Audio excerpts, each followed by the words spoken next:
All right, hello again. This is Jeff Scott of Rankin Technical College. The audio on here might sound a little different than it does normally. I can't get the microphone to work, so I'm using the internal mic on the computer, which tends to not work as well. That said, let's just get going. I said that I was going to go back over the program that we went over in class today, so I'm going to do it right now. Again, we didn't really need this code that's right there because we're not using it throughout the program, so I could just comment it out. All right, so let's just take it from the top here. We have three instance variables. They're all strings.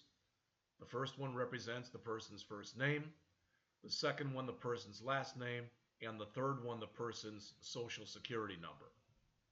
All right, now in here, if I did want to use these default values, let's just say that I did. All right, so let's just pretend for a second that I did.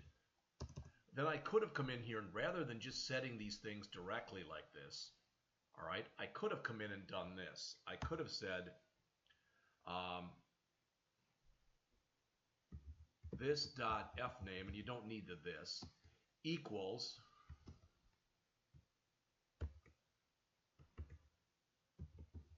value fn if it's not equal to blank question mark fn colon def f name. In English, what that's saying is if the person's first name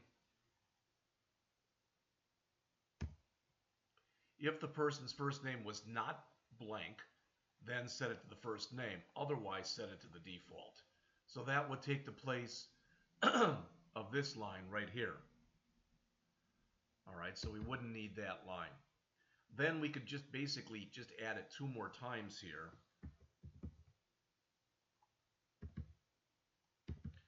And this could be L name.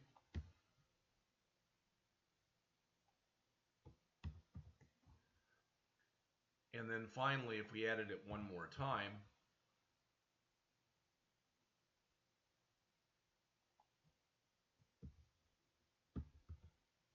there we'd need the word this because it's the same name as our variable name right here. That's got to be an L. That's got to be an L. And that's got to be an SS. Whoops, what I did there. So that's got to be an SS here and an SS here. And I believe that's SSN. Now the machine's acting funny. All right, so we would need a print here. So what I've done is I've replaced these where I've done a little bit of validation. So it says if it's not empty, accept it. All right, otherwise do not accept it. Now, if I save that and I come back to where I was putting these in, let's try this, okay? Let's leave, the first one will leave this first name empty, the next one will leave that name empty, and the third one will leave the social security number empty, all right? So I'll save that, and then we're going to come back to our person class, and these are now uncommented, so let's see what this does if we run it.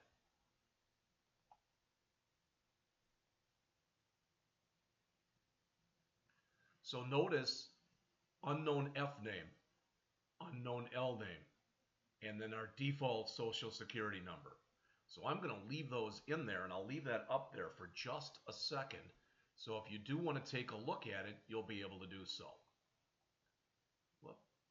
And again, that's leaving these default values for first name, last name, and social security number, and it's changing our constructor so that rather than enter those things in there directly, we're now testing to make sure they're not empty. If they're not empty, we're taking them. Otherwise, we're not taking them. Then we've got our typical getters and setters, and those seem to be working just fine. All right. Next, we're almost done with this particular routine here. We've got our overridden toString method. So what this says is we're going to format, and we're going to put 0 and 1, which are our first name and our last name. So for instance, if we have a regular name in here, that will put Charles King, all right, just like you think it would do, and then the Social Security number.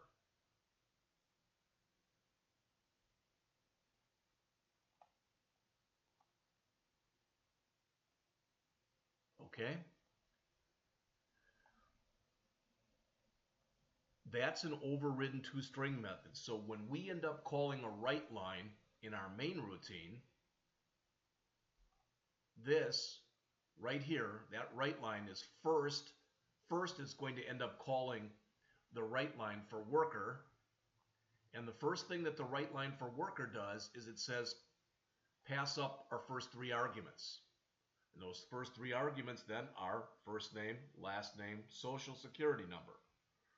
All right. And the last thing that we have in here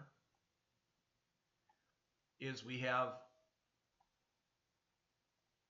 an abstract method that's called gross pay that returns a double. That means that any class that inherits from this class must add this method. So I'm going to literally take about 2 minutes here. I added the using static system.console as I always do. All right, there's our abstract class person, and I'll leave that up here for a minute. After our abstract class person, we have our 3 default values. The default value for first name, the default value for last name, the default value for Social Security number. Again, in the one that I did in class where we did it like this, we wouldn't need these default values. But I added them to show you a little bit more validation. After the 3 default values, all right, after the 3 default values, we've got our 3 instance variables. Fname, Lname, and SSN rather. First name, last name, Social Security number. Then we have our constructor. Again, originally in the constructor, what we had there was what you see in green right here. We were just entering them directly. That way, if we'd have left the Social Security number blank, if we'd have just put the empty string in for the Social Security number and or the first name and or the last name, that's all it would have been. But by adding this that we just added here, this says if the first name is not empty, the one that was just passed in, then use it. Assign that to Fname. Otherwise, assign default, which is unknown Fname. Then do the same thing for Lname and the same thing for Social Security number. All right, after we do that, we have our typical getters and setters. They seem to work fine. I mentioned in class today that occasionally when you do this, if you don't actually write it all out, even if it's not doing anything special, it doesn't work, but it appeared to work just fine here. So those are our typical get set, get set, get set for Fname, Lname, and SSN. Then we override our toString method. Think about what this is doing right here. All right, what that is doing right there is it's saying that, and let's take one of these that actually works, where we've got all the values in here. All right. So that's saying, and I'll look at the output in just a minute, it should have Scott Stevens, which is the name we put in there, followed by Scott Stevens, a blank line, SOC, SEC, NUM for Social Security number, then the actual Social Security number. And if you look, there's worker employee Scott Stevens, Social Security number. All right, so it's grabbing those 2 fields. We're adding this, and it's grabbing this field. That worker employee gets actually added in a later class. So we'll talk about that, the words worker employee in just a bit. And then finally, we've got our abstract method in here for gross pay. That's pretty much it. You know, I left it all up there for pretty long. I believe I did at least. So hopefully you've had a chance to see this. If you need this or whatever to take a look at it or whatever, you'll be able to do so.